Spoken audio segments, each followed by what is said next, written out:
Nós estamos vivendo um momento de isolamento que nos impede de reunir presencialmente e até mesmo de apertar a mão, dar abraços, receber bem.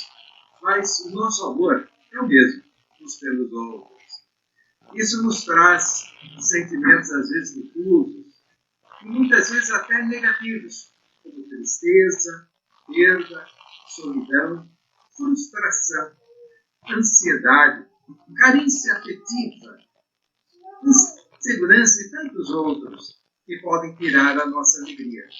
Quando nós analisamos a introdução do apóstolo Paulo na sua carta aos Filipenses, que foi lida há poucos minutos atrás, e as circunstâncias em que foi escrita, percebemos que há uma grande semelhança entre aquele momento que Paulo e a igreja estavam vivendo e a nossa situação atual. Filipos foi a primeira cidade do continente europeu evangelizada pelo apóstolo, entre os anos 48 e 49 da era cristã, durante a sua segunda viagem missionária. É interessante que Paulo e Silas estavam navegando no navio Troade, quando, numa noite, o apóstolo Paulo teve uma visão de um homem macedônio que lhe pediu que fosse até Macedônia. O texto, lá em Atos, capítulo 16, versículos 9 e 10, diz assim: à noite sobreveio a Paulo uma visão, na qual um varão macedônio estava em pé e lhe rogava, dizendo: passa a Macedônia e ajuda-nos. Assim que Paulo teve a visão, imediatamente para aquele destino, concluindo que Deus nos havia chamado para lhes anunciar o Evangelho. Paulo e Silas entenderam que Deus estava redirecionando seus planos missionários. Eles já haviam feito um plano para visitar várias cidades, mas Filipos não estava nos seus planos. E muitas coisas acontecem na nossa vida de maneira inesperada que nós não esperávamos, mas acontecem. E quando eles chegaram a Troade, onde aquele navio levava, é interessante que eles embarcaram para outra cidade, que tem um nome estranho, Samotrácia, e de lá embarcaram para com outro nome estranho, Neópolis, e de Neópolis embarcaram para Filipos, para estar com os filipenses. Ou seja, eles viveram semanas ou meses de viagem até que finalmente chegaram em Filipos. Em Filipos, souberam que aos sábados, às margens de um rio, um grupo de mulheres se reunia para orar. E para ali se dirigiram, encontrando entre elas uma senhora chamada Lídia, da cidade de Tiátira, vendedora de púrpura, que era, a princípio, um tecido, muito temente a Deus. E ela ouviu o Evangelho com muita atenção. Sabe, o Espírito Santo falou ao seu coração e ela compreendeu a mensagem da salvação.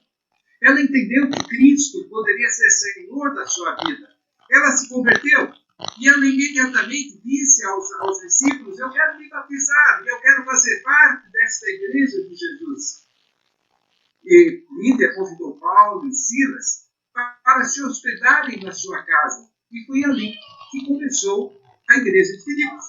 Em Filipos, Paulo e Silas pregaram o Evangelho em vários lugares e certa vez eles se depararam com uma jovem adivinhadora e tiraram o espírito que tomava a vida dessa jovem, tiraram dela em nome do Senhor Jesus e por isso eles foram presos e foram muito açoitados e tiveram seus pés e mãos correntes na prisão. Eles sofreram muito. Tiveram muitas feridas provocadas pelos açoites. Mas entre Paulo e Silas louvavam ao Senhor enquanto aconteceu algo assim inesperado. Um terremoto mexeu com a terra naquele momento e milagrosamente as cadeias foram abertas e eles foram soltos. Nessa ocasião, Havia um carcereiro que cuidava daquele grupo preso, e o carcereiro acordou e viu as portas abertas, imaginou que os prisioneiros houvessem fugido e decidiu se suicidar. Quando Paulo, então, lhe disse: não faça isso, nós estamos aqui. Aquele carcereiro, vendo a atitude de Paulo e Silas, e que todos os prisioneiros estavam ali, fez uma memorável pergunta para eles: senhores, que devo fazer para ser salvo? E os apóstolos responderam: crê no Senhor Jesus e será salvo tu e a tua casa. O carcereiro também creu em Jesus como seu Salvador e, levando os discípulos para sua casa, ali também a sua família compreendeu o Evangelho e todos foram batizados. Assim nasceu a igreja de Filipos. Paulo esteve visitando essa igreja de Filipos mais 2 vezes em sua terceira viagem missionária, que aconteceu entre os anos 54 e 56. Quando escreveu essa carta, Paulo estava preso, provavelmente em Roma, mas poderia ser também em Cesareia ou em Éfeso. O fato é que ele estava isolado das igrejas que muito amava.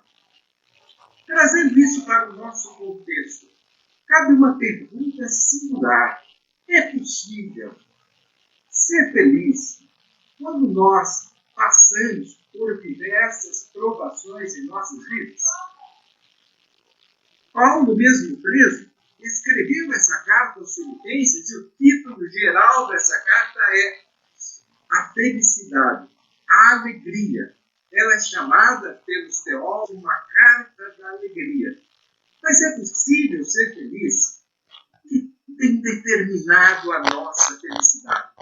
As circunstâncias boas ou as circunstâncias adversas que nos atingem? O meio ambiente que vivemos? Ou a nossa fé? O apóstolo Paulo, homem sofrido, em situação crítica, isolado numa cela de prisão, como ser feliz, independente das circunstâncias da vida. Nessa carta, ele transmite muita alegria, gratidão, saudades e confiança na misericórdia de Deus. Você está com a sua Bíblia? Mantenha ela aberta, afinal, a Bíblia para ser lida. Nós lemos Filipenses 1, e eu estarei relembrando os versículos e comentando-os para aplicá-los à nossa vida. Os versículos 1 e 2 dizem assim: Paulo e Timóteo, servos de Jesus Cristo, a todos os santos em Cristo Jesus, inclusive bispos e diáconos que vivem em Filipos, graça e paz a vós outros, da parte de Deus, nosso Pai Cristo. Paulo escreveu esta carta entre os anos 60 e 72, portanto, aproximadamente 12 anos depois do início da igreja em Filipos. Nela, não se identifica como apóstolo de Jesus. Também indica Timóteo como coautor, sinalizando que o trabalho missionário é um trabalho de equipe, onde cada um de nós é responsável pela evangelização. Você se lembra das palavras que Vanderlei disse antes deles cantarem? E ele, como família, estiveram dirigindo o culto e que 30 pessoas conheceram o amor de Cristo e se manifestaram, aceitando Jesus como Salvador. É trabalho de equipe.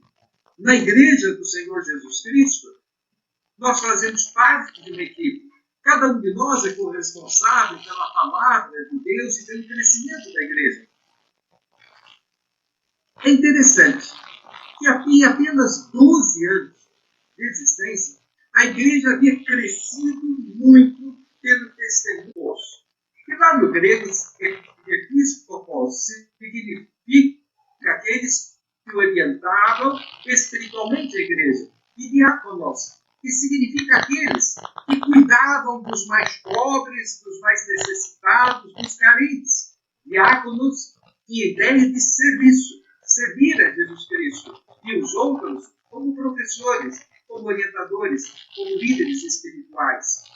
É interessante que o mesmo Paulo, que antes de se converter foi uma pessoa ameaçadora, cruel, um assassino impiedoso.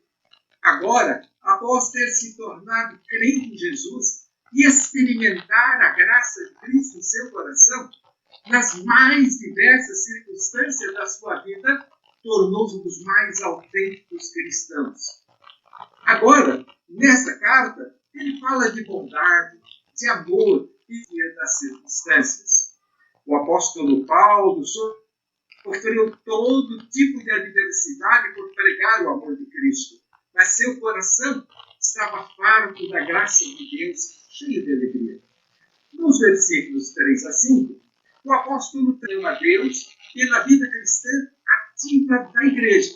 Ele diz assim: eu dou graças ao meu Deus por tudo que me recordo de vocês, fazendo sempre com alegria súplicas por todos vocês, pela cooperação de vocês no Evangelho desde o primeiro dia até agora.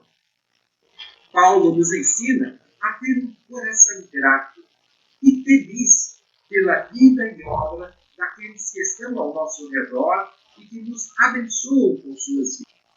Isso significa manter relacionamentos eivados de paciência, compreensão, espírito de perdão e, sobretudo, compaixão pelos outros, sabendo que nós somos seres imperfeitos e nesta vida sujeitos a cometer erros ou até mesmo nos entristecer mutuamente. Ano novo é tempo de recordar os bons momentos vividos no ano que está passando e exercer a gratidão uns pelos outros. Esta gratidão deve começar no nosso próprio lar, em relação ao cônjuge, aos filhos, aos netos, aos pais e demais parentes que convivem conosco. Também é extensiva aos irmãos em Cristo, amigos que nos socorreram nas dificuldades, amigos e pessoas que nos encorajaram nas decepções e frustrações da vida, e também a tantos outros que, de alguma forma, viveram conosco nossos dramas e as nossas vitórias. Há uma característica que marcou o comportamento da igreja de Filipos. Diz o texto no Evangelho, desde o primeiro dia até agora. A palavra grega utilizada por Paulo para cooperação é a palavra koinonia, ou koinonos, que significa ter algo em comum, partilhar do mesmo, que na verdade é o próprio sentido da igreja. A igreja vive para viver em koinonia. A igreja vive para cooperar uns com os outros, e com Cristo, e com Deus, levando a palavra. Esta expressão, que vem da palavra grega, indica algumas ideias. A primeira delas é a participação ativa de todos. Estavam envolvidos no mesmo sentimento de amor a Cristo e testemunho da palavra do Evangelho através de suas vidas. Também significa serviço voluntário. Cooperar é trabalhar, é se envolver, é não medir esforços para que o objetivo comum seja alcançado. Também significa fidelidade. Todos abraçaram a causa de Cristo, vestiram a camisa do amor às almas perdidas e juntos trabalharam pelo crescimento da igreja, testemunhando de Jesus. Também tem a ideia de persistência.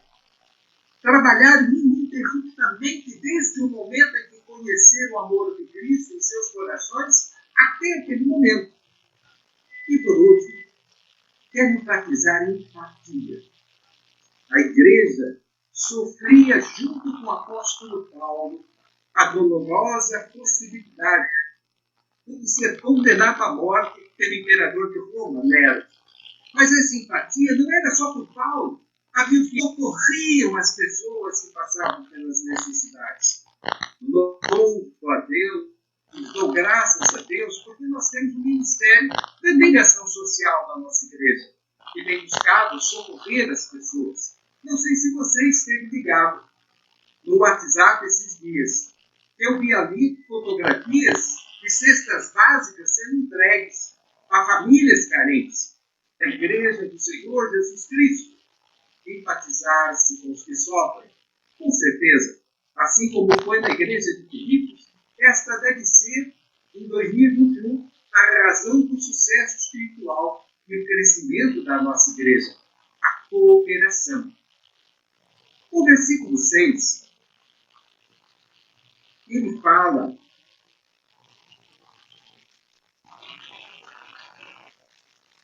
da dependência única e exclusiva de Deus para a vitória sobre as situações difíceis da vida. Presta atenção na palavra de Paulo.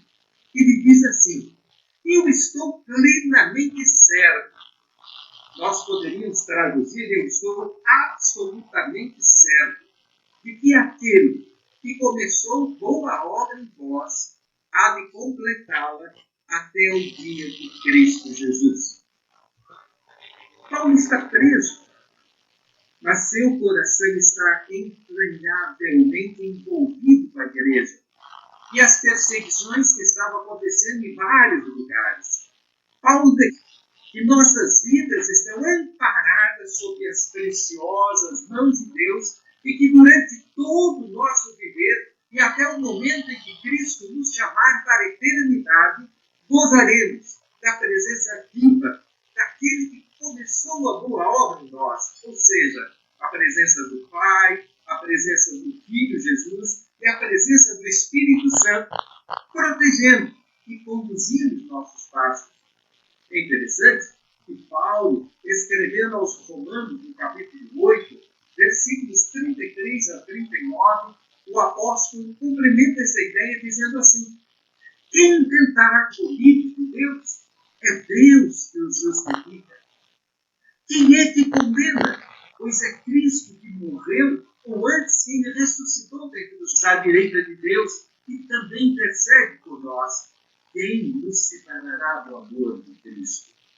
A tribulação, ou a angústia, ou a perseguição, ou a fome, ou a nudez, ou o perigo, ou a espada, como está escrito: por amor de ti somos entregues à morte todos os dias. Somos reputados como ovelhas para o matadouro, mas em todas estas coisas somos mais do que vencedores por aquele que nos amou. Porque estou certo de que nem a morte, nem a vida, nem os anjos, nem os principados, nem as potestades, nem o presente, nem o porvir, nem a altura, nem a profundidade, nem qualquer outra criatura nos poderá separar do amor de Deus que está em Cristo Jesus. Estas palavras nos trazem a lembrança, a vida e o testemunho de um jovem pastor alemão. Ele foi um grande teólogo desde a sua juventude. Chamava-se Dietrich Bonhoeffer. E em 1943, na época da Segunda Guerra Mundial, quando Hitler dominava a Alemanha e parte da Europa, e ele prendeu centenas de pastores, prendeu também este pastor entre 1943 e 1945, quando Hitler mandou executá-lo.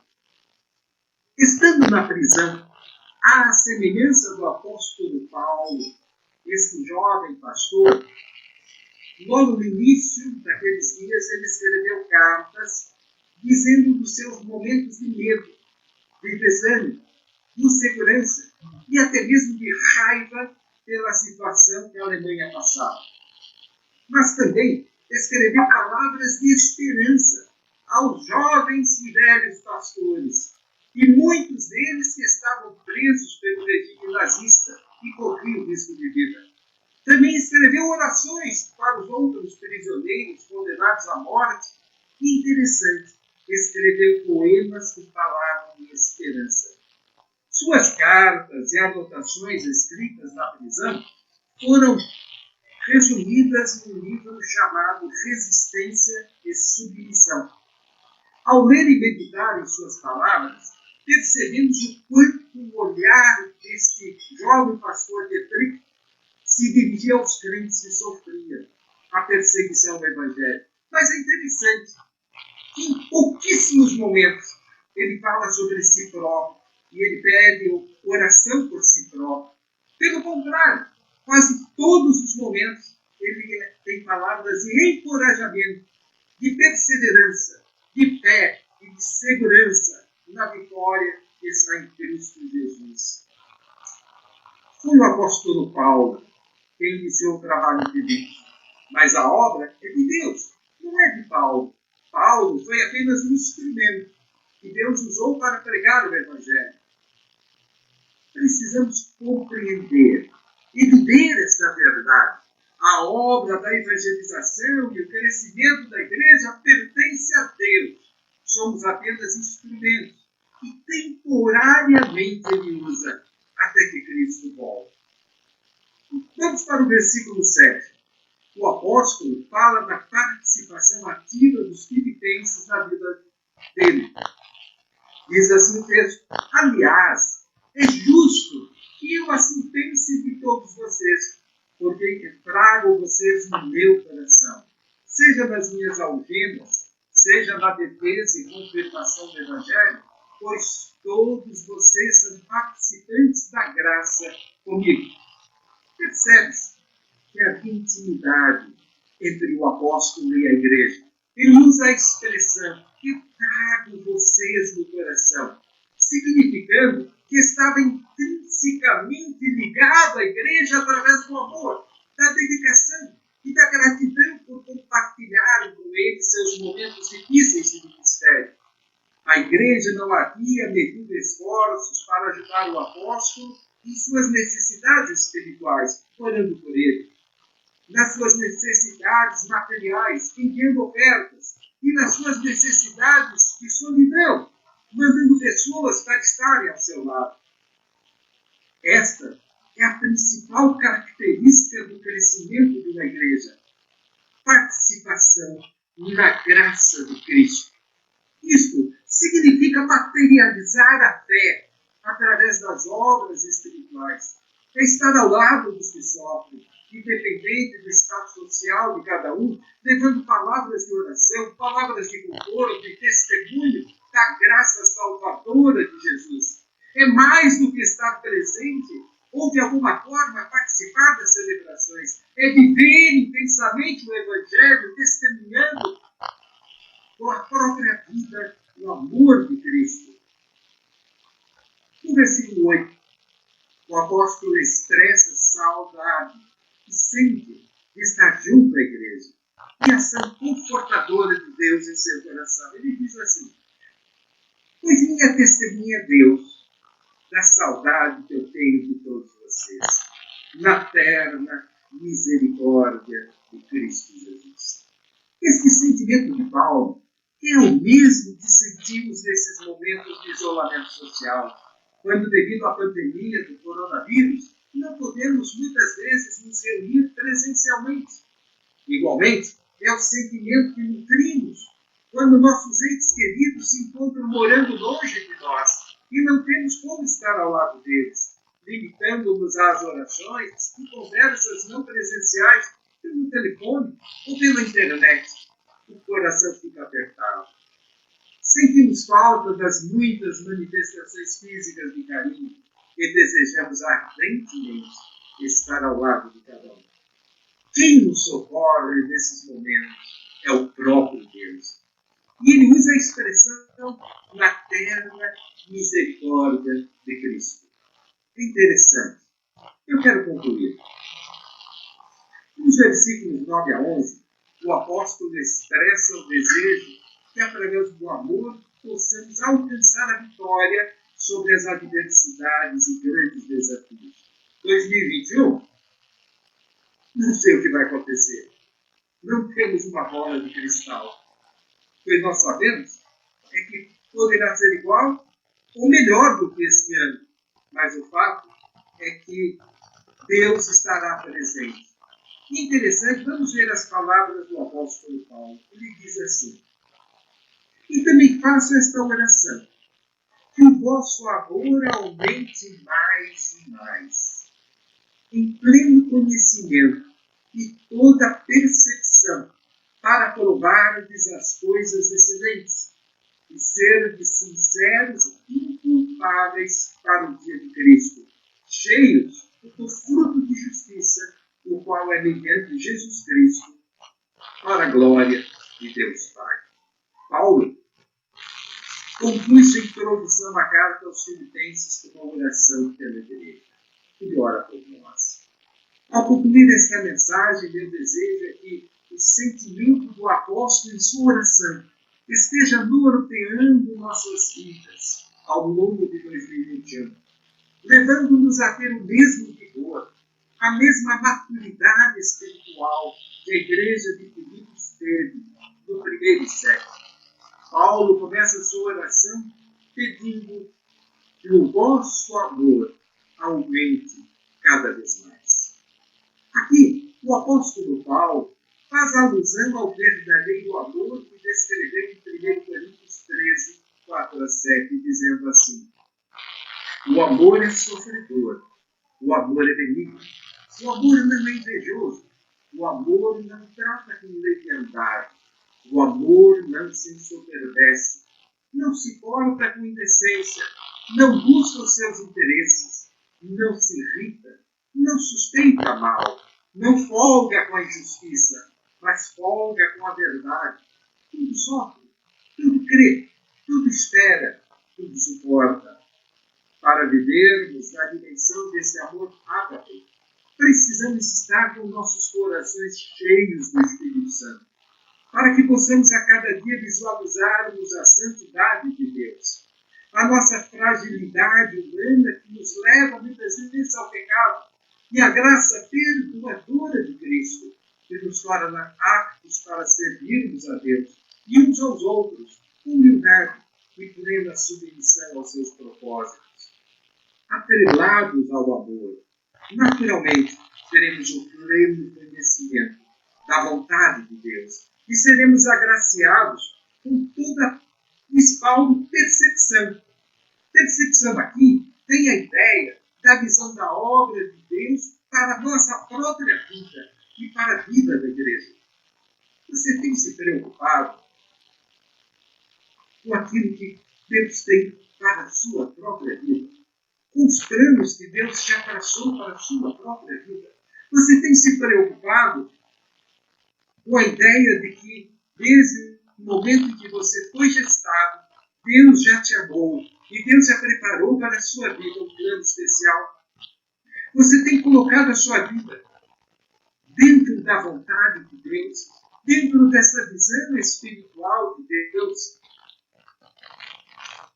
Dentro desta visão, nós nos sentimos participantes, nos sentimos felizes, nos sentimos abençoados, plenamente satisfeitos em Cristo Jesus em todas as áreas da nossa vida.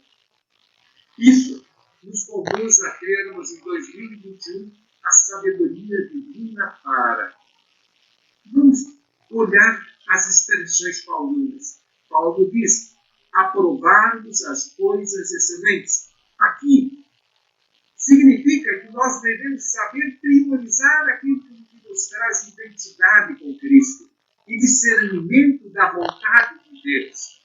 Ele usa também a expressão sermos sinceros.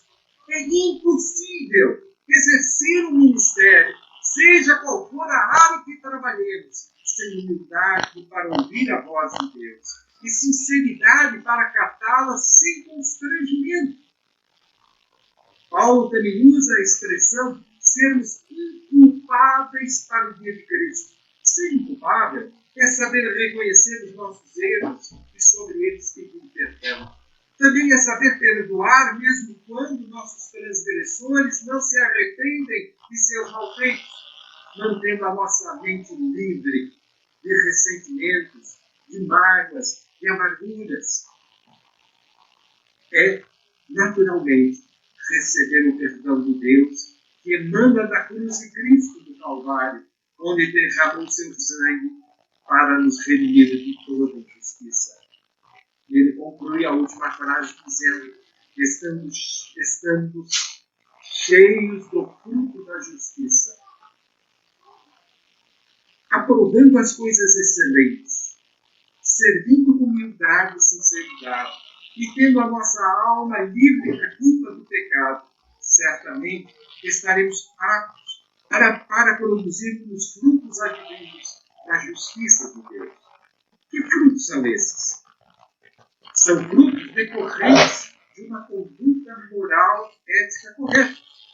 Neste mundo da pós-modernidade, devemos viver em perfeita união com os outros, buscando a sinceridade, a honestidade, a santidade e a fidelidade nos nossos compromissos, combatendo a relativização dos valores bíblicos, que tem sido a tônica na mídia globalizada, que diariamente, sob várias formas, nos atinge. Por último, quero concluir. O apóstolo usa a expressão para a glória e louvor de Deus. Naturalmente, crescendo em amor, buscando uma vida sábia e pura, sob a orientação do Espírito Santo, onde transborde a justiça de Deus, viveremos para a glória e louvor de Deus. Queridos irmãos, meu desejo de coração é que 2021 seja para a nossa igreja o ano da comunhão e da semeadura da palavra, para juntos colhermos abundantes frutos que resultem no nosso crescimento espiritual e crescimento da igreja. Que o amor seja o combustível que aqueça os nossos corações e nos fortaleça, para que, servindo a Jesus com sinceridade e alegria, alcancemos a vitória sobre as adversidades e os grandes desafios que virão. Que Deus nos abençoe e a cada dia nos ajude a promover a paz de Cristo nos corações. Amém. Beijos no coração.